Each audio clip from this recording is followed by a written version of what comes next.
오늘 그 말씀께 주시는 하나님의 말씀 누가복음 5장 1절에서 11절까지 말씀입니다. 누가복음 5장 1절에서 11절까지 말씀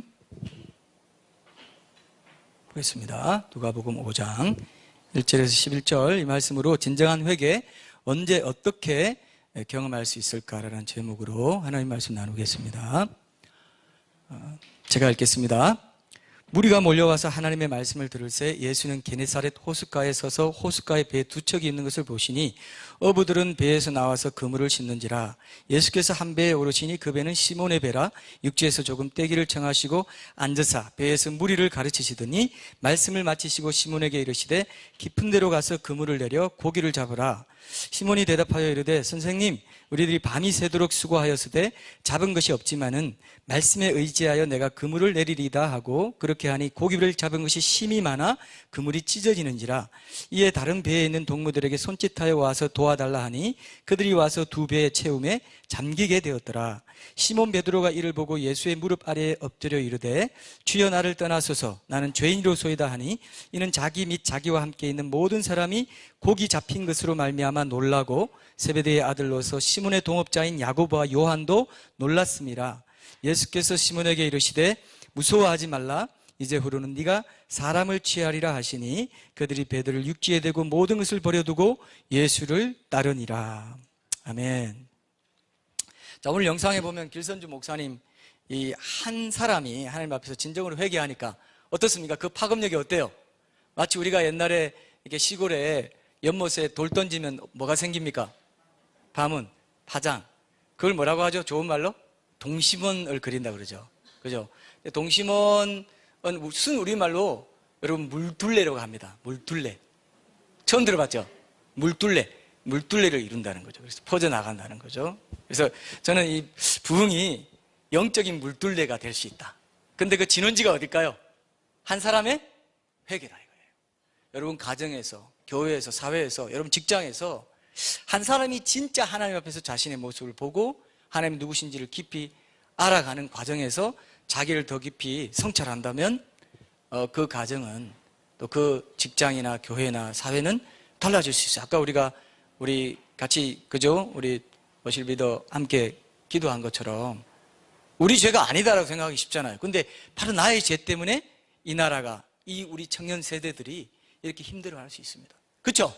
그럴 수 있습니다. 그래서 한 사람의 회개가 얼마나 중요한지 이것을 우리가 좀 전제로 하고 하나님 앞에서 내가 어떤 회개를 해야 될 것인가, 언제 어떻게 진정한 회개를 내가 경험할 수 있을 것인가, 진정한 회개를 하려면 어떻게 하면 되는 것인가를 오늘 이 본문 말씀을 기초로 해서, 그러니까 본문 이렇게 회개를 주제로 이제 이 본문 말씀을 시작으로 해서 회개를 주제로 이제 좀 시리즈 설교를 좀 한 두어 번 정도 하려고 하는데 오늘 이게 첫 번째 이 회개를 주제로 하는 겁니다. 우리가 원래 이 말씀을 이제 세 번째 나누지만 첫 번째는 뭘 나눴습니까? 우리가 물이라는 한 단어 가지고 한 시간을 우리가 45분을 설교했어요.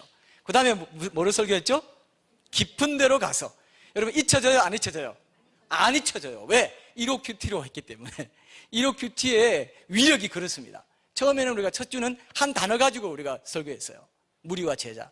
그리고 그 다음에 깊은 데로 가서 두 번째는 이거 하나만 가지고 설교했죠. 그죠? 근데 거기서 많은 것이 나오지 않습니까? 묵상의 이 매력이라는 게 그런 겁니다. 근데 오늘은 이제 다시 주제 설교로 들어가서 우리가 1호 큐티식으로도 이제 앞으로도 말씀 나누겠지만 오늘도 다시 주제 설교, 이 회개를 주제로 좀 시리즈 설교를 조금 하려고 합니다. 여기서 제가 또 성령님이 인도하시기를 이 후반부는, 전반부는 이제 그렇게 우리가 볼 수 있지만 후반부는 이게 회개를 주제로 한다는 것을 또 깨닫게 해주셔서 여러분과 그렇게 나눴으면 좋겠습니다. 오늘 본문에 보면 한 사람이 진정으로 하나님께서 회개하니까 그를 통해서 나중에 오순절에 어떻습니까? 한 번 설교해서 3,000명이 회개했죠? 그죠? 그 다음에 5,000명이 또 회개해요.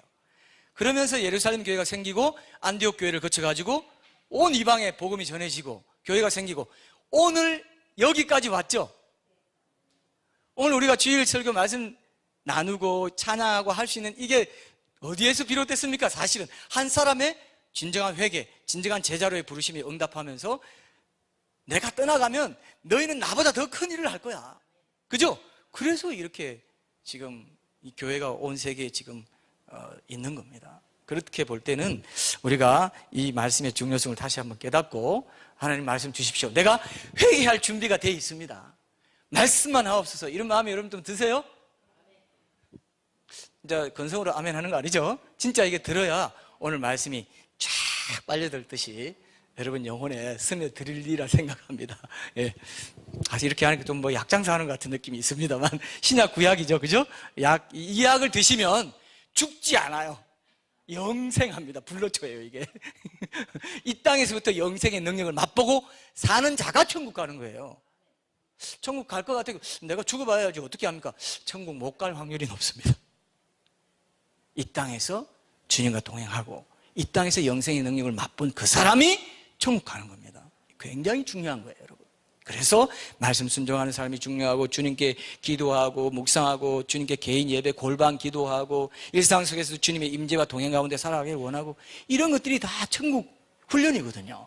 천국에는 주님의 임재가 온전히 임하는 곳인데 거기 가서 낯설어 이렇게 되는 거예요. 여기서 임재 모르고 사는 사람은 그럼 얼마나 부끄럽겠습니까? 그죠? 그런 것들을 우리가 이 땅에서부터 제거하고 주님과 친밀한 교제의 관계를 맺기 위해서는 죄를 하나님이 제일 싫어하시 죄가 걸림돌이 되기 때문에 죄를 자꾸 멀리하는 삶을 살게 되는 거예요. 친밀한 관계가 구원인데 그 관계를 잘 살려나가기 위해서는 죄를 멀리하는 거룩한 말씀 순종의 삶이 필요하다는 겁니다. 항상 이게 성경에서는 가장 중요시하는 것입니다. 자, 본문 이제 누가복음 5장 4절 5절 한번 보겠습니다. 제가 4절부터 다시 읽어볼게요. 말씀을 마치시고 시몬에게 이르시되 깊은 데로 가서 그물을 내려 고기를 잡으라. 시몬이 대답하여 이르되 선생님 우리들이 밤이 새도록 수고하였으되 잡은 것이 없지만은 말씀에 의지하여 내가 그물을 내리리이다 하고 그렇게 하니 고기를 잡은 것이 심이 많아 그물이 찢어지는지라. 이에 다른 배에 있는 동무들에게 손짓하여 와서 도와달라 하니 그들이 와서 두 배의 채움에 잠기게 되었더라. 이 정도로 엄청나게 많은 물고기를 건져 올리게 됐습니다. 근데 오늘 이 본문에서 우리가 유의해서 볼 게 뭐냐 하면은 제가 지난번에 그랬죠. 깊은 데로 가면 낮에는 밤에 고기가 잡히고 또 낮에는 안 잡히고 아침에 안 잡히고 깊은 데로 가면 없다 그랬죠. 그죠? 그래서 잘 아는데 갈릴리 그 호수의 생태를 제일 잘 아는데 이제 목수인 예수님이 오셔가지고 어부한테 이렇게 가라 하니까 굉장히 지금 기분은 사실 좀 의심쩍고 안 좋아요. 그러나 그랬지만 밤새도록 해서 고기 못 잡았지만 이 말은 뭡니까 지금? 느낌이 뭐예요? 내가 사실 이거 도저히 안 되는 일인데 내 말 듣고 그 말 살려드리려고 내가 그 말씀 의지하고 갑니다 하는 게 또 있다 이거예요. 의심 반, 좀 믿음 반이 있어요. 그렇죠? 이건 본문에서 분명히 드러나는 사실이기 때문에 여러분 그렇게 믿어도 좋아요.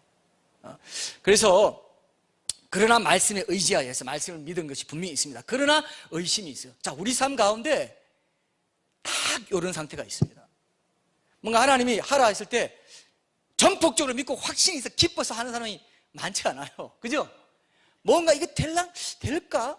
그래도 그의 나라와 의를 구해라고 했으니까 내가 1일밖에 더 있겠어? 자, 믿자 보자 해보자 뭐 이런 마음으로 하는 사람도 있고 여러 가지 유형이 있죠. 그죠? 그런데 하나님께서 그것조차도 믿음으로 봐주셔서 응답해 줄 때가 상당히 많습니다. 제 경험도 그래요. 여러분 삶에도 안 그래요?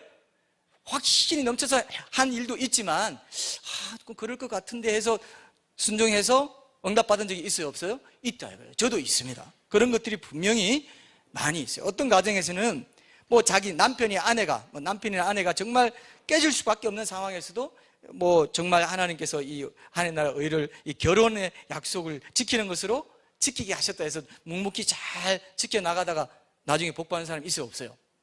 있어요? 없어요?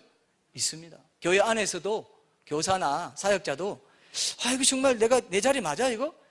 해도 내가 교회를 섬기는 거니까 그의 나라 의를 구하는 거 맞잖아. 하나님이 채워주실 거야. 언젠가는 하나님이 응답하실 거야 하고 섬기다가 응답받고 복을 받는 영적인 형통하게 복을 받는 사람이 실제로 있어요. 여러분 이거 믿으십니까? 이걸 믿으셔야 돼요. 하나님이 이럴 때가 의외로 많더라고요.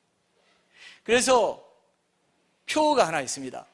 믿음에서 제일 중요한 미덕은 뭐냐면은 하나님이 주신 자리에서 버텨내는 거. 버티기 알죠 여러분? 버티기는 뭐 있습니까? 축구도 있지만 버티기, 축구에서 버티기 있습니까? 네? 버텨내는 거. 버텨내다 보면 응답을 받게 돼요. 이게 굉장히 중요한 원리가 되더라고요. 그러니까 여러분, 버티기라는 석자를 기억하십시오. 버티기. 아, 이거 아닌 것 같아. 아, 이거 때려쳐. 그러면 큰일 납니다. 하나님 주신 자리 분명하다 할 때는 끝까지 가야 돼요. 이게 굉장히 중요하다는 거 저는 삶을 살면서 이 부분을 많이 이제 느꼈습니다. 그래서 버티기다. 아, 왜 이렇게 빨리 안 되지? 확 뭐가 안 되지? 이렇게 생각하지 마세요.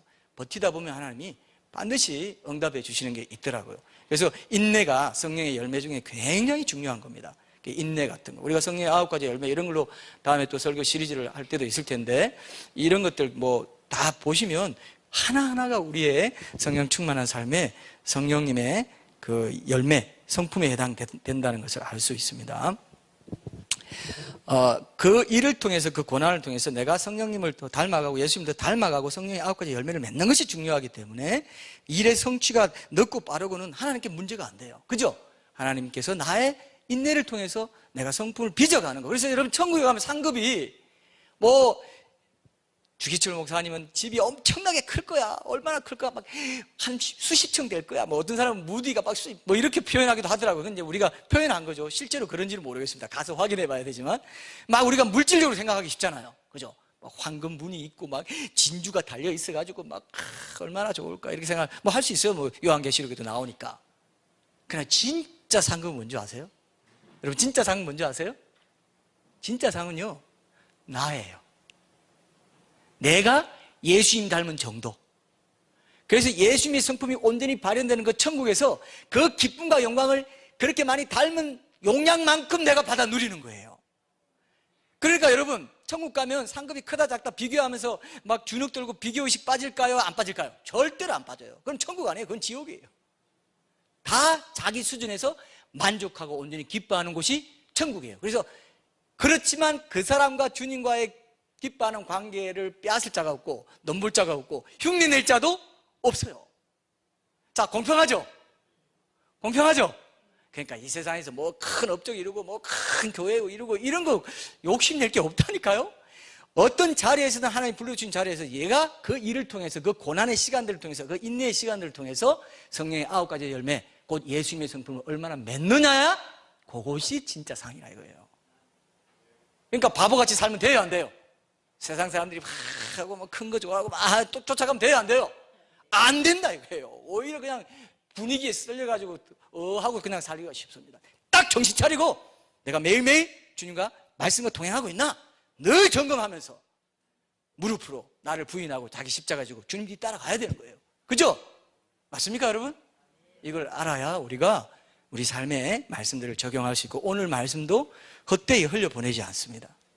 하나하나를 이 시간, 오늘 하루, 이 6월, 오늘 며칠이죠? 24일은 다시는 안 돌아와요. 영원히 안 돌아와요. 2018년 6월 24일 영원히 천국에서 추억될 겁니다, 이 예배가.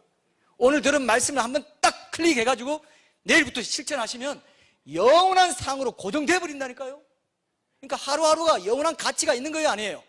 하루하루가 영원한 가치, 곱하기 무한대, 1일 곱하기 무한대 하시면 돼요. 근데 그걸 세워라, 내워라, 뭐 아직 난 나이 있으니까 좀 지나면 되겠지, 좀 지나면 괜찮겠지, 오늘 말고 내일 해, 내일 해, 내일 해. 사탄은 계속 내일 하고 미루며, 그냥 성령님 오늘 해라. 오늘 깨달았냐?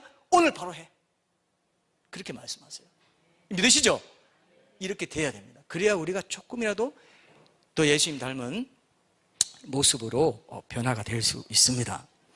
자, 그래서 의심 가운데서도 순종했더니 예상치 못한 엄청난 고기를 이제 건져 올렸다 이겁니다. 그러면 우리가 이제 뭐 이렇게 엄청난 고기를 건져 올리면은 예수님 감사합니다 이렇게 해야 되잖아요, 그죠? 저는 긴가민가 했는데 역시 예수님 용하시네요. 저 같으면 그랬을 것 같아요. 감사합니다. 어떻게 저랑 좀 동업해 보실 생각 없습니까? 뭐 이렇게 할 수 있잖아요, 그죠? 근데 지금 베드로가 뭐라고 합니까? 베드로가 완전히 분위기 달라요. 주여, 이제 앞에는 선생님, 내가 이렇게 선생이라고 불렀는데 이제는 뭡니까? 이제는 주여라고 합니다. 이게 퀴리오스라고, 이 70인역 헬라어 구약을 헬라어로 번역할 때 70인역으로 이제 70인역이라고 하는데 헬라어 번역된 게 그게 주여, 여호와 하나님을 가르칠 때, 하나님 가르칠 때 그걸 퀴리오스로 번역했어요. 그러니까 주여라는 말은 하나님 이 뜻이에요. 원래 원어적으로 보면 퀴리오스. 쿼바디스가, 그죠? 쿼바디스가 주에 어디로 가시나이까 하잖아요. 퀴리오스가 굉장히 중요한 호칭이에요. 근데 하나님으로 알아보고 나를 떠나서서 나는 죄인으로소이다, 이렇게 얘기한다 이거예요. 굉장히 진정성이 있는 고백입니다. 하나님이 누구신지를 알게 되고 예수님이 얼마나 질적으로 나와는 차원이 다른 존재, 내 고정관념을 틀을 깨고 주님 말씀 순종했더니 이런 하나님으로 내가 새롭게 만나게 되는, 이게 굉장히 중요합니다. 여러분, 사람이요 제일 알기 어려운 게 뭐냐면 내가 얼마나 큰 죄인인가예요. 이것만 제대로 알면 예수님의 십자가 보혈의 그 구속의 은혜도 더 깊이 깨닫게 되고 더 깊이 맛보게 되고, 그게 너무 감사하고. 그 스플전 유명한 얘기 있죠. 스플전이 막 울면서 이제 그냥 울면서 있으니까 그 사모님이 왜 우냐고 하니까 내가 십자가를 생각해도 아무 감격이 없고 내 죄인됨에 대해서 통회하는 마음이고 상한 심령이 되지 못한, 이러면서 내가 설교하는 설교자로 산다는 게 너무 지금 하나님 앞에 죄송해서 내가 울고 있다 그랬다고 합니다. 이해되시죠? 이게 더 여러분, 하나님께 가까이 가면 갈수록 내 죄인됨이 더 밝게 드러나, 주님의 빛에 더 가까이 갈수록 내 죄인됨이 더 드러나서 내가 더 큰 죄인이구나를 알게 되는 거, 이게 진짜 거룩한 거거든요. 이해되시죠? 굉장히 중요한 겁니다. 더 겸손하게 되는 거예요. 그게 하나님이 그때요 어디서든 눈물을 주시고 어디 있던 하나님의 임재를 맛보게 해주셔가지고 그런 사람은 하나님이 얼마나 사랑하신지 느끼게 해주십니다. 그렇겠죠? 근데 그렇게 될수록 막 더 교만해져가지고 나는 하나님과 이렇게 동행하는 사람인데, 그 사람은 아니에요. 그죠? 더 큰 죄인이라서 같이 우리가 이 죄를 보고 말씀의 종에 비답해서 우리가 함께 더 많이 나아갑시다, 이렇게 독려하는 사람이 되지, 나는 이렇게 주님과 많이 동행하는 사람이고 이렇게 주님이 나를 사랑하시는 사람이라고 할 수 있을까요? 할 수 없습니다.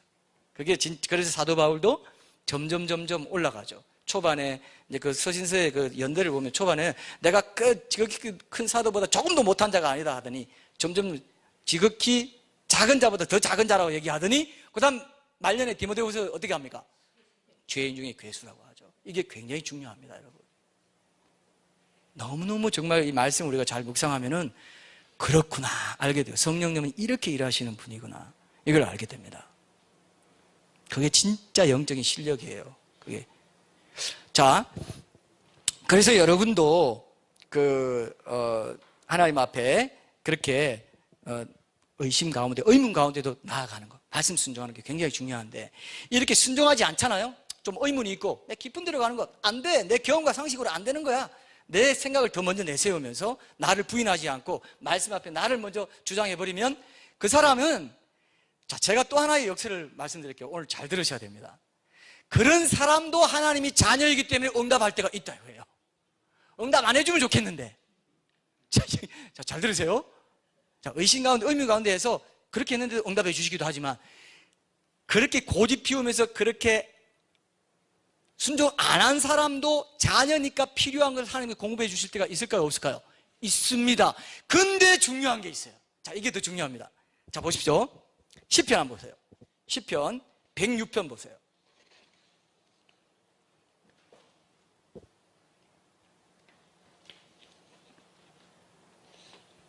시편 106편에 보시면 여호와께서는 그들이 요구한, 106편 15절 봅시다. 106편 15절. 여호와께서는 그들이 요구한 것을 그들에게 주셨을지라도 그들의 영혼은 쇠약하게 하셨도다. 자기가 필요한 것만 구하고 하나님이 하라는 건 안 하는 사람들, 그들에게도 주셔요. 순종하지 않는 삶을 살지라도. 그런데 주셨는데 그들의 영혼은 어떻게 됩니까? 영혼은 쇠약하게 돼요. 내 마음에 기쁨과 평안은 없고 믿음은 자라지 않고. 하나님이 제일 원하시는 게 뭘까요?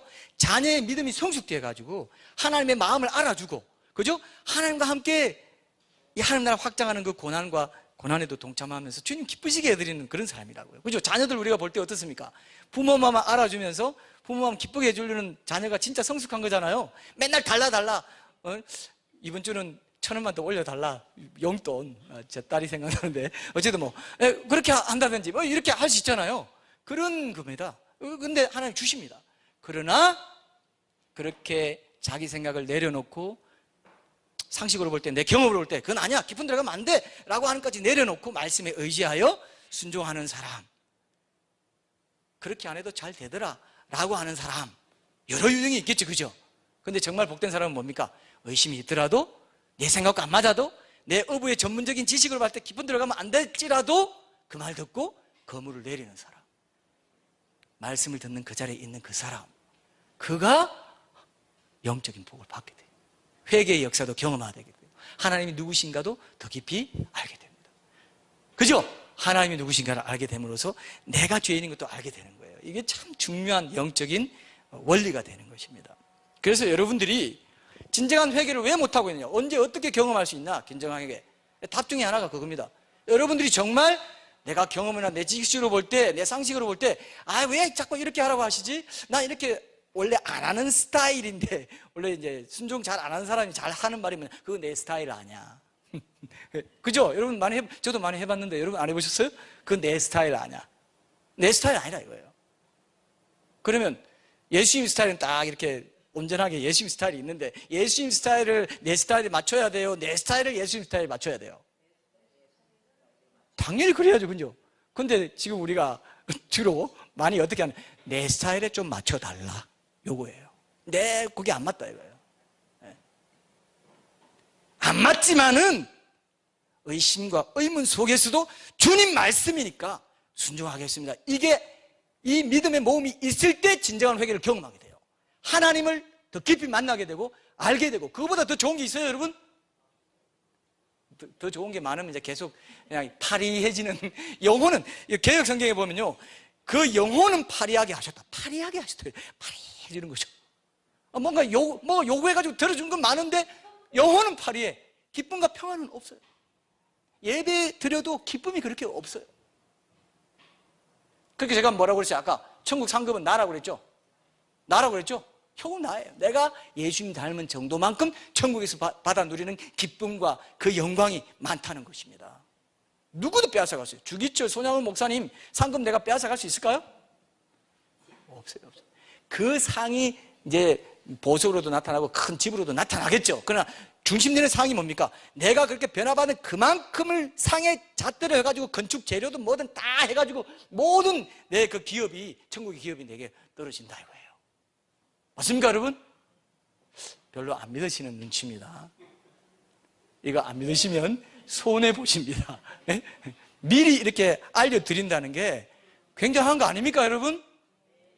성경에 기초해서 예수님 닮은 거 성경 9가지면 그게 전부라고 했거든요.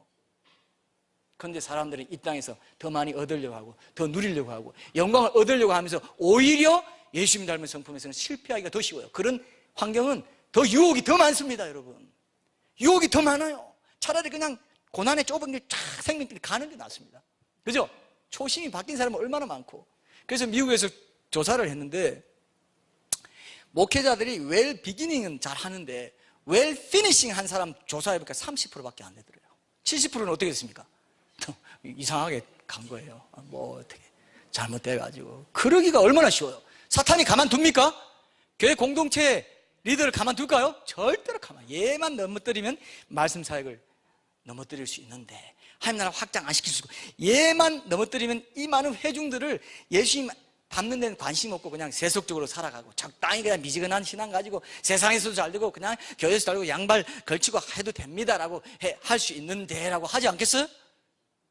하는 거죠. 그러니까 여러분들이 저를 위해서도 많이 기도해 주셔야 돼요. 이 말씀 사역을 위해서도, 이 강단을 위해서도, 그죠? 많이 기도해 주셔야 돼요. 제가 잘나서가 아니고 그게 아니라 직분을 그렇게 맡겨주셨기 때문에. 저는 여러분과 똑같은 그리스도의 종입니다. 우리 교회 담임 목사님 누굽니까? 예수님 한 분밖에 없어요. 저도 종이고 여러분도 똑같은 종이지만 직분을 다르게 해서 섬길 뿐입니다. 똑같습니다. 천국 가보면 알게 돼요. 천국 가보면. 자, 그래서 영혼은 쇠약하게 하셨다. 이걸 여러분 기억하십시오. 그렇구나. 자, 그런데 하나님께서 제가 이제 뜬금없이 하나님께서 이제 우리에게 이제 그 순종하라고 하실 때 뜬금없이 터무니없는 상황에서 그 어떤 명령을 내려가지고 마구잡이로 이렇게 순종하라고 하시지 않는다는 포인트도 좀 이렇게 생각해 봅시다. 자, 2가지 이제 3가지로 넘어갑니다. 제가 일부러 뭐 첫째, 둘째, 셋째는 안 할게요. 오늘 보면서 베드로를 이렇게 극적으로 만나 주시기 이전에 적어도 2번 이상은 만나 주셨다는 게 성경에 나와 있어요. 그러니까 여러분들에게 하나님이 뜬금없이 나타나. 야, 이거 도저히 말도 안 되는 명령을 내릴까요? 아닙니다. 여러분들을 그동안 계속해서 입질을 해오셨어요. 계속, 야, 안 되겠냐? 조금 하면 안 되겠냐? 어떻게 만나주시고 저렇게 만나주시고 말씀을 통해서, 환경을 통해서, 사람들의 조언을 통해서, 고난을 통해서 여러분, 야, 이젠 네 생각 좀 꺾고 내게 전적으로 한번 순종해봐. 나와 좀 같이 가보자. 이렇게 말씀하세요.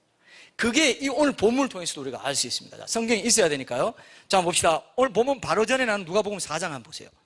누가복음 4장 37절 38절. 여러 번의 만남이 있습니다. 그리고 나서 결정적으로 부르시는 거예요.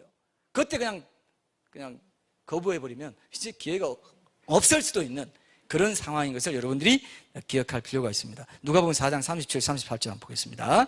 베드로의 장모가 중한 열병에 걸려 누워있을 때 예수님이 가서 고쳐주시는 사건입니다. 바로 전이니까 미리 만났어요. 예수님이 한번 보여주셨습니다. 자신을.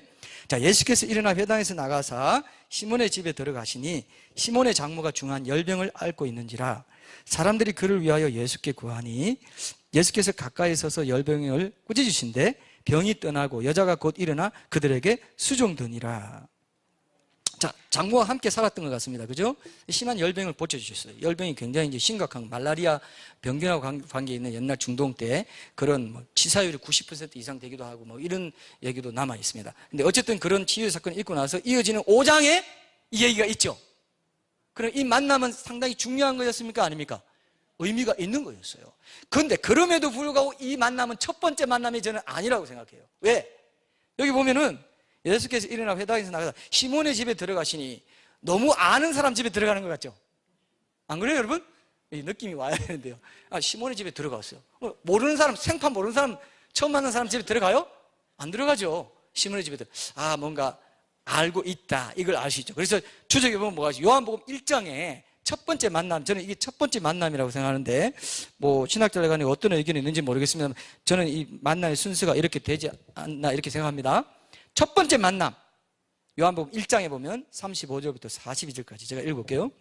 요한복음 1장 35절 45절 42절 이거 중요합니다.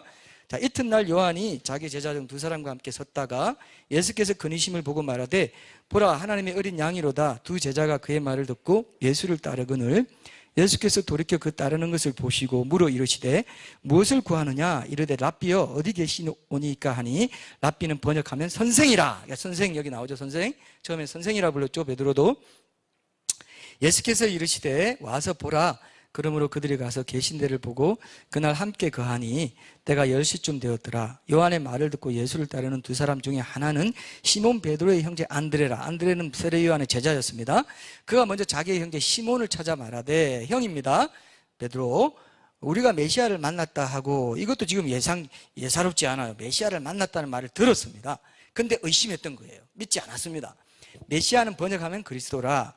데리고 예수께로 오니 예수께서 보시고 이르시되 내가 요한의 아들 시몬이니 장차 게바라 하리라 하시니라. 게바는 번역하면 베드로라.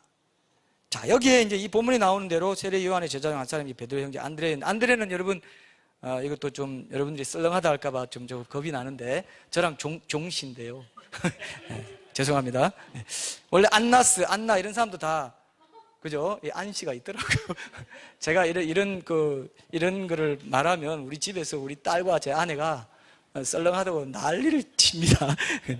어쨌든 두 여인의 공격을 제가 받고 사는데 어쨌든 여기서는 제가 최대한 자제하잖아요. 그죠? 근데 혹시 여러분들 중에 이제 주무시는 분들이 있다거나 이렇게 하지 않으려고 제가 좀 시원하게 해드리려고 썰렁하게 하는 그 농담이 있습니다. 어쨌든 안드레는 영어로는 앤드류예요. 그래서 앤드류라는 이름 많죠? 앤드류라는 이름이 유명합니다. 그죠? 베드로는 그죠? 피터죠, 피터. 그래서 피터가 많잖아요. 요한은 존이고, 마리아는 메리, 이렇게 되어 있는데, 어쨌든 이 게바라 하리라, 이게 게바가 원래 반석이라는 뜻이죠. 아람어인데, 베드로에게 처음 이름을 지어준 그것이 첫 만남이었어요. 반석입니다. 그를 통해서 회개의 역사가 일어날 것이고, 교회가 일어날 것이기 때문에 이 반석 위에 내가 교회를 세우리라.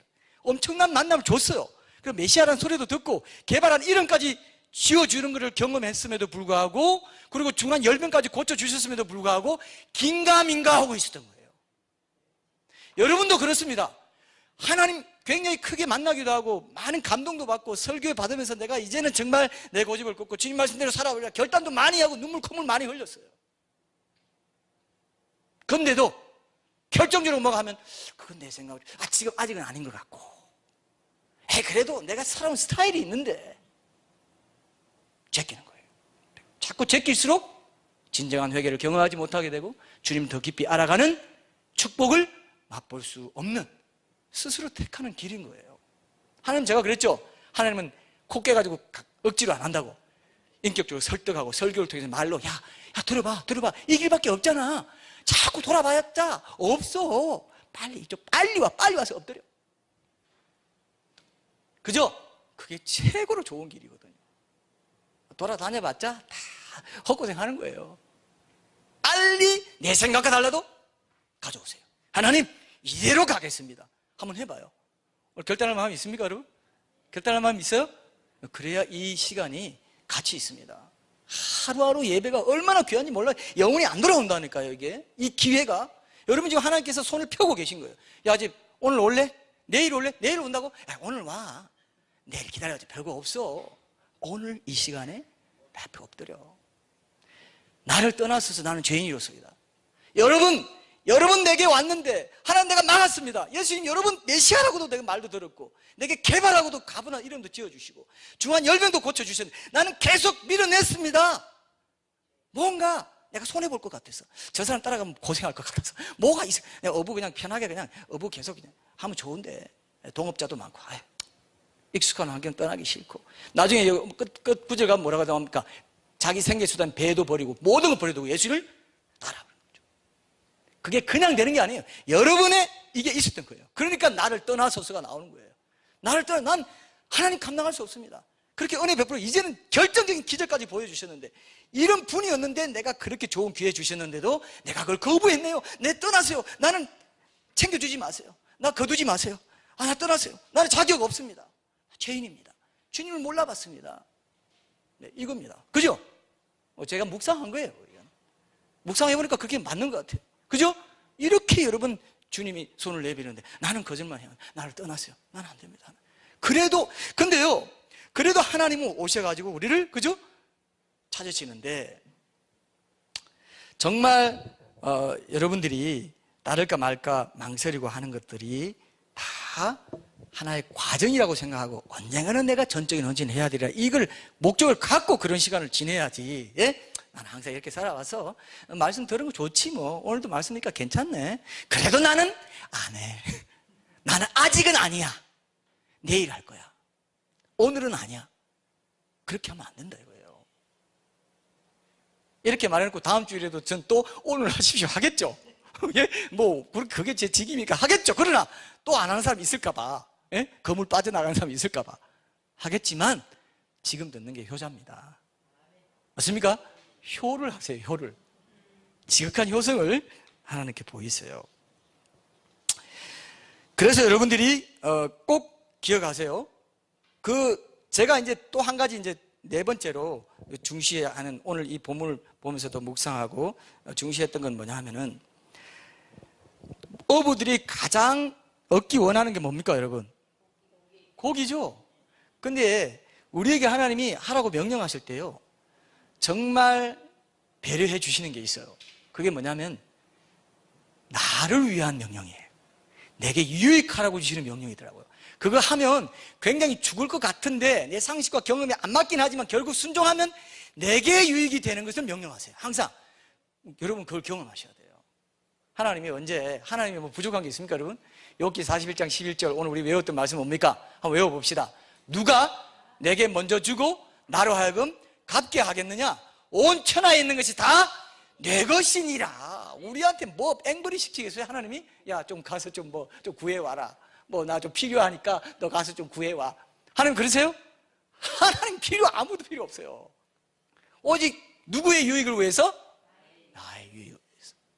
고기 많이 잡게 해주시려고 깊은 데로 가서. 근데 한 단계 거쳐야 될 게 뭐냐면 통과해야 될 절차가 있는데 그게 뭐냐면 내 생각과 내 경험과 내 지식과 내 상식 내가 이렇게 해왔는데요 나는 이렇게 생각했는데 그거를 한번 꺾는 과정은 반드시 있어야 부흥을 경험하더라고요.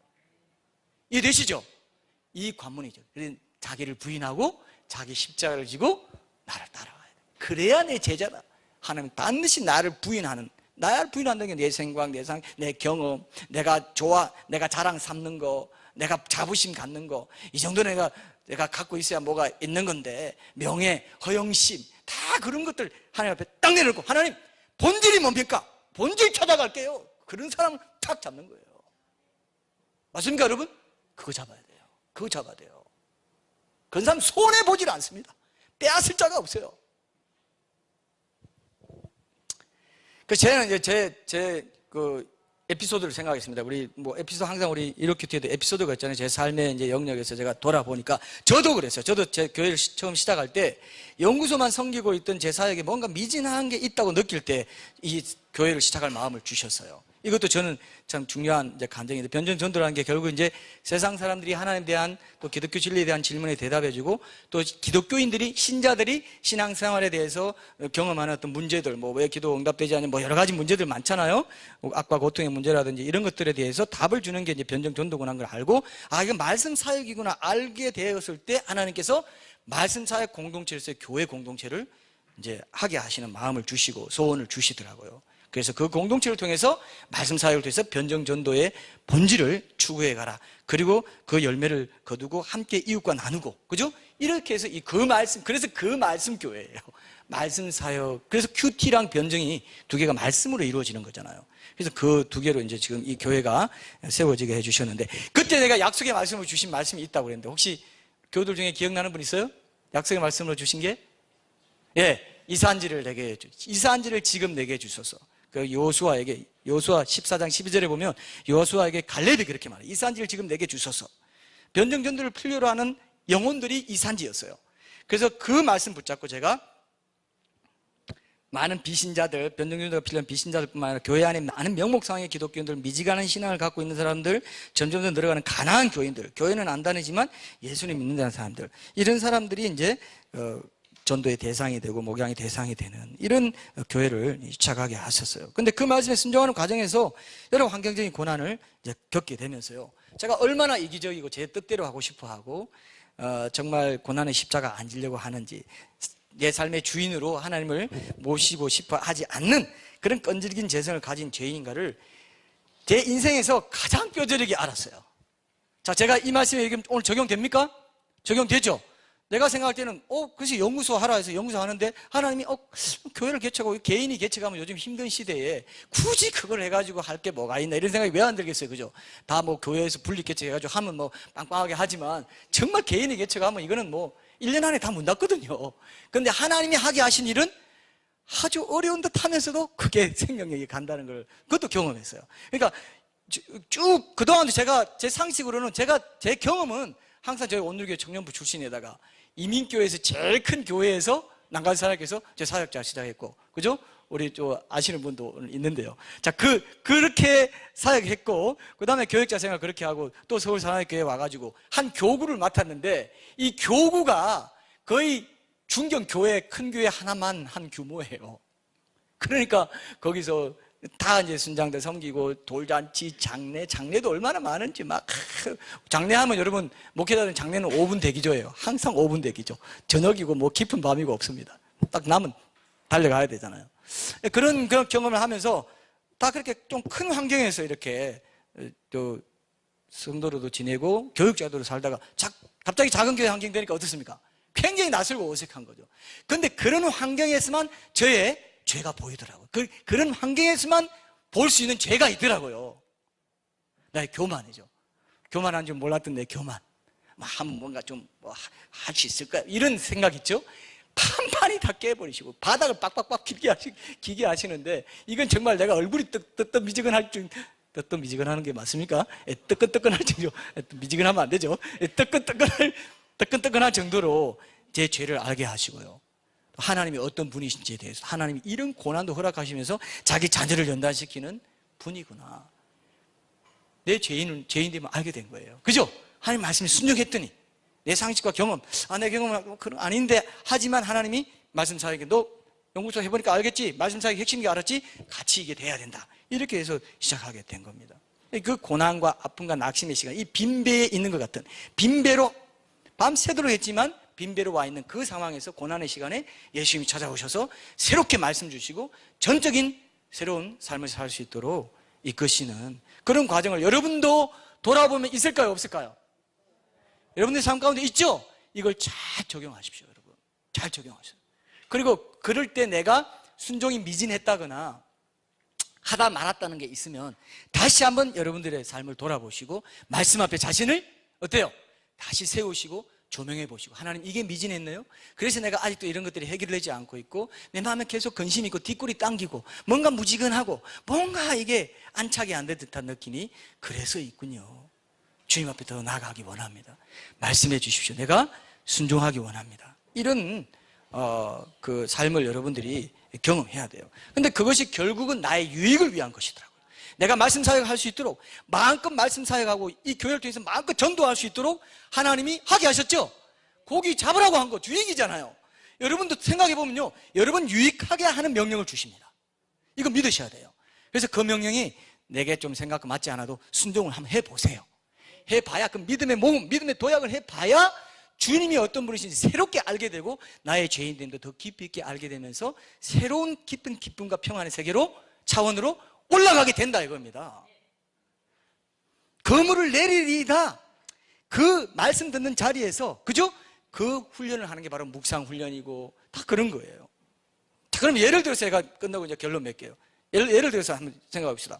그런 풍성한 삶을 이제 경험하려면 이렇게 누가복음 5장 10절에 보면 이제 무서워하지 말라, 이제후로는 네가 사람을 취하리라 그러면서 결국은 많이 고기를 건져 올린 게요, 나중에요 오순절 3,000명, 5,000명 회개하는 그 건져 올린 거 말하는 거예요. 그 복선으로, 문학적인 복선입니다, 이게. 그 사도행전 10장에 보면 큰 보자기 같은데 많은 종류의 생물들이 있다 그랬잖아요. 동물도 있고, 거기, 그죠? 그게 모든 민족의 그 이방인들을 말하는 거거든요. 그 건져 올리는 환상을 누가 보냐? 베드로가 보지 않습니까? 그걸 건져 올리는 거예요, 그걸. 다 건져 올리는 그 교회의 반석이 되는 그 역할, 그 신앙 고백이 반석이, 베드로가 반석인 거 아닙니다. 그 신앙 고백, 그죠? 그 신앙 고백 위에 올린다, 이렇게 봅니다, 신학적으로. 근데 가톨릭은 피터 자체가 그 교회의 반석이라 해가지고 교황을 교회보다 더 위에 놓고 했죠. 자, 비성경적인 것입니다, 그거는. 자, 그런 것처럼 우리 삶도 그렇게 될까요, 안 될까요? 그런 부흥의 한 사람의 회개를 통해서 부흥을 경험하게 할까요, 안 할까요? 합니다. 근데 뭘 거쳐야 돼요? 과정에서 하나님 말씀에 순종하고 내 생각을 내려놓는 과정을 반드시 거쳐야 된다, 이거예요. 이게 영적인 법칙이고 오늘 일반 원리입니다. 이 큐티의 일반 원리예요. 그래서 그러면 어떤 말씀을 내가 좀 순종할 수 있을까 이렇게 생각해 보세요. 예를 한번 들어볼게요. 예를 들어서 빌립보서 2장 3절에 보면은 자기보다 남을 낮게 여기라는 말씀이 있어요. 자, 간단하게 봅시다. 묵상도 우리가 계속 해야 되니까. 그러면 여러분 이 말을 그대로 내 생각이 안 맞아, 내가 최고인데, 여러분 다 자기가 최고라는 마음 있어요, 없어요? 없습니까? 제가 제일 큰 죄인이 있네요. 하나님과 같이 되어라는 그 말을 들을 때부터 하나님과 같이 되어, 하나님과 같이 되어 이 경쟁하는 삶이 시작된 거예요. 경쟁하느냐 경배하느냐 이걸로 끝난다고 해요. 유진 피터슨이 그런 말을 했습니다. 인생은 딱 두 가지인데 하나님과 경쟁하느냐 하나님을 경배하느냐, 경으로 끝나요. 경으로 경쟁하는 거예요. 하나님 안 믿고 교회 안 나오는 사람들 뭐 하는 건지 아세요? 지금 내 삶의 주인 나야, 내 인생 내가 주인이야, 내가 잘해야 돼, 내가 건강해야 되고, 내가 돈 벌어야 되고, 내가 지식 많이 쌓아야 되고, 쉬지 못하는 겁니다. 내 삶의 주인이 누구냐? 그게 이제 주여라고 하는 고백에서 나타나지 않습니까? 그래서 남을 나보다 낮게, 내 생각은 내가 최고인데 이렇게 생각하지만, 제가 예를 들어볼게요. 제가 제 딸보다 나를 낮게 여기라 이겁니다. 지읒하고 시읒 차이입니다. 그죠? 천지 차이죠. 제 딸이 나보다 낮게 여기라고 지금 하나님 말씀이 내 경험과 상식에 안 맞게 말씀해요, 안 해요? 아직 모르겠습니까, 여러분? 딸한테도 내가 배울 게 있다. 나보다 나. 아내한테도, 누구한테도, 우리 집사님한테도, 집사님 아니네요. 요즘, 이렇게 나 배울 게 있어. 나보다 낫게. 도저히 내 경험 상식 안 맞아. 그리고 내 본성적인 이 자기중심적인 사고에도 안 맞아요. 그런데 어떻습니까? 그거를 내가 지키겠다. 이 말씀을 내가 순종해 보겠다 하면 어떨까요?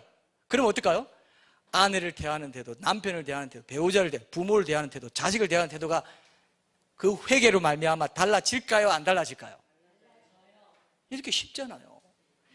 지식만 많아요. 말씀은 많이 설교도 막 듣고 잘 알아요. 근데 실제로 거물을 내리느냐? 안 내리고 그건 아직 아닌 것 같은데. 뭐 좋은 말씀이고 교과서에 있는 말씀이고 고기가 파닥파닥 살아서 열매가 안 돼요. 파닥파닥 현장에서 막 이게 없습니다. 풍성한 열매가 없어요. 그러니까 쉽죠? 하나님 임재와 우리 동행 이런 거 연습하잖아요. 하나님 임재도 마찬가지예요. 그리고 아까 그러면 보세요. 하나님 누구신가도 알게 된다 그랬잖아요. 그러면 하나님이 그 위대하신 분이 나와 똑같은 몸을 입고 오셔가지고 십자가에 달려 죽으시기까지 죄인의 누명을 쓰고 죄 덩어리가 돼가지고 얼마나 하나님 선하신 분인가 알게 될까요? 모를까요? 알게 돼요. 내가 저 사람보다 낮게 여기는 것도 이렇게 힘든데 모든 사람보다 위대하신 그 하나님이 나와 똑같은 몸을 입고 오셔가지고 십자가에 돌아가셨구나. 침뱉음 당하시고 나는 침뱉음 당한 적도 한 번도 없는데 어떻게 수치를 당하셨을까? 하면서 하나님 누구신가를 알게 되고 하나님 선하심을 알게 되고 내가 얼마나 교만하고 이기적이고 자기중심적이고 그런 사람인지도 알게 되면서 믿음이 그러면서 자라간다니까요. 믿음의 도약을 경험한다니까요. 그렇게 여기는 사람을 대하는 태도가 어떻겠어요? 예. 겸손. 그러세요? 이렇게 하기 좀 그런데요. 흉내 내기는. 근데 그런 마인드가 있다는 겁니다. 근데 그렇지 않고 자네 이리 와봐. 만약에 사장이 직원보다 크리스찬 사장이 이 말씀을 경험하고 회개를 경험한 사장이라면 사장을 직원들 만날 때 공손할 할 거예요. 왜? 그냥 비굴한 거 아니에요. 비굴한 거하고 공손한 거 다르죠? 공손한 뭔가 태도가 자네가 그러면 이걸 다 했나? 굉장하구만. 또 이렇게 저는 이렇게 말하면 또 왜 거기서 연극을 했냐고 집에 가서 좀 야단 맞습니다. 자, 그래서 보세요. 그런 부분에서 여러분 선하고 겸손한 분인지 알게 되고 그러면서 이 순종이 이루어져 간다는 거죠. 자, 그러면 보세요. 임재를 우리가 중시한다고 그랬잖아요. 그럼 임재, 나를 떠나서 네가 아무도 할 수 없다. 포도나무 가지에 붙어 있어야 돼. 분명히 그렇게 말하는데 언제 항상 그렇게 붙어 있어. 내 생각대로도 좀 살고 좀 그렇게 해야지. 항상 내 임재 가운데 하루 종일 같이 있자. 그런데 교회 강단 밑에 좀 계시고 내 생활, 내 프라이버시가 있지. 일상 속에는 좀 들어오지 마세요. 좀 그렇게 많은 사람이 살아요. 지금 실제로. 그러니까 유기성 목사님이 영성일이다 뭐다 해서 계속 안타까워가지고 예수님을 계속 날마다 24시간 바라보세요 해도 그건 뭐든 해. 아주 극소수가 따라 안 돼요. 유기성 목사님이 실제로 설교에서 그러더라고요. 내가 이렇게 세미나 말하고 이렇게 많이 해도 극소수만 합디다 그러더라고요. 여러분 얼마나 좁은 길인지 아세요? 느끼세요? 유기성 목사님이 그렇게 많이 전 세계로 다니는데도 그렇게 말해요. 하는 사람 그렇게 백 몇십 명 해도 하는 사람 두세 명밖에 없다고. 목사들 중에도 제가 그걸 들었어요. 서너 명, 두세 이 정도. 그만 해서 성공이라고 생각한다고. 왜? 한 사람이라도 건지면 큰 거니까. 얼마나 사람들이 말씀 순종하는지 알겠죠? 내 생각 아니라 이거죠. 어떻게 그렇게 해? 그런데 하나님은 요한복음 15장에서 나를 떠나서 너희가 아무도 할 수 없어. 어떤 선한 것도 낼 수 없어. 항상 내 가지 붙어 있어. 그래야 나무 줄기에서 수액을 받아가지고 영양분 공급하고 열매를 맺을 수 있어. 성령의 9가지 열매 맺을 수 있어. 그게 영원한 상이 된다. 야, 손해보는 삶 살지 마. 시간 낭비하지 마. 손해본다. 그래도 내 살던 스타일이 있지. 삶의 방식이 있고 내 문화가 있는 건데 그러면서 사는 거예요. 그냥. 주야로 말씀 묵상하는 자가 복이 있다. 10편 1편에 그렇게 말해도 주야로 어떻게 주야는 이게 표현이 관용적인 표현이 하루 종일이거든요. 어떻게 하루 종일 말씀 묵상해? 그러면 시냇가에 심은 나무가 시절 쫓아 가시를 맺는 것 같이 마르지 않고 성령의 9가지 열매를 맺는다 해도 아니야. 할 수 없죠. 범사에 감사하라. 쉬지 말고 기도하라. 항상 기뻐하라. 이것이 그리스도 안에서 너희를 향하신 그 임재 안에서 너희를 하는 뜻이다 해도 그런 뜻이면 나는 근처에도 못 가겠네. 아예 안 된다고 생각한다니까. 아예 조금이라도 한 발 내디면서 해가는 사람은 조금이라도 해나가는데 아예 안 된다고 생각하고 또 다른 말씀 없나? 좀 더 깊이 있는 뭔가 심오한 말씀, 내 영혼을 뒤흔들 말씀 없어? 맨날 그만 찾아다녀. 그런 말씀을 이해한 것 자체가 실력인 줄 아는 거죠. 그거 아닙니다. 실제로 그물을 내려야 돼요. 내 삶의 일상에 그물을 내려야 돼요. 하나님 아는 지식은 순종에서 온다. 칼빈이 그렇게 말했는데 저는 이걸 좀 응용해 봤어요. 나 자신이 어떤 존재인지를 아는 지식 또한 순종에서 온다. 그죠? 구약에 보면 율법을 주신 것은 내 죄인됨을 알게 하려 함이라고 했어요. 그죠? 하나님의 말씀을 내가 순종할 때 내가 죄인됨을 알게 되고 그분이 얼마나 거룩하고 선하신 분인지 알게 되고 그러면서 내가 성령의 열매를 맺어가는 믿음이 자라가는 그런 게 있다. 그래서 우리 결론적으로 여러분 우리 이독 큐티가 뭡니까? 첫 번째는 핵심 부지런히 단어, 두 번째는 왜 그게 마음에 와닿는지, 세 번째는 하나님 누구신가, 그 다음 내 문제는 무엇인가, 내 죄는 무엇인가, 나는 누구인가. 이 두 가지가 핵심이잖아요. 그죠? 이독 큐티가 굉장히 성경적인 틀을 가지고 있다고 제가 여러 번 말했는데 여러분들은 긴가민가 하시더라고요. 이게 맞습니다. 성경이 그렇게 기록돼요. 성경은 하나님이 어떤 분이신지를 보여주고 내 죄가 나는 누구인지 내가 어떻게 하나님을 떠나서 살기를 좋아하는 죄성을 가진 존재인지 구약에 보면 계속 있습니다. 우상을 섬기지 마라, 뭐하지 마라, 뭐하자. 구약 주제는 그겁니다. 나와 친밀하게 교제하자. 나를 친근해라. 그 죄를 버리고 나랑 거룩한 교제의 관계를 맺자. 딱 한 줄로 지금 그거밖에 없어요. 신약도 그거밖에 없어요. 그런데도 아니라는 거예요. 널 내 누구인지를 왜 묵상을 해? 내 죄를 왜 찾아? 이렇게 생각한다는 거예요. 그리고 나는 어떻게 해야 되는가? 내가 그럼 하나님께, 하나님 이런 분이시니까 내가 어떻게 맞춰갈 수 있을까? 어떻게 성령의 9가지 열매에 맞춰갈 수 있을까? 이게 말씀 묵상의 과정이라는 겁니다. 그래서 여러분, 우리가 아무 대책 없이 이렇게 하라고 하지 않잖아요. 아침마다 주님 앞에 기도하고 말씀 묵상하면서 한 가지 말씀을 붙잡고 하루 종일 주야로 묵상하면서 그분의 임재를 사모하면서 가다 보면 항상 기뻐하고 범사에 감사하고 쉬지 않고 기도하는 하나님 뜻대로 사는 삶을 살게 되고 결국은 내가 누구인지 주님이 누구신지 알게 되는 것을 통해서 믿음도 자라가게 된다는 걸 여러분 늘 우리가 강조하지 않습니까? 그죠? 그리고 앞으로 이제 그렇게 여러분들이 말씀 순종하지 못하는 부분이 어떤 건지는 여러분 다 각자 달라요. 저는 아까 제가 간증했잖아요. 그죠? 저는 그런 부분이었지만 또 여러분들이 다 각자 다르겠죠. 오늘 그것을 여러분들이 생각해 보시고 우리가 결단 찬양할 때 생각해 보시고 결단 기도할 때 그렇게 회개하는 시간 가졌으면 좋겠습니다. 우리 찬양하겠습니다.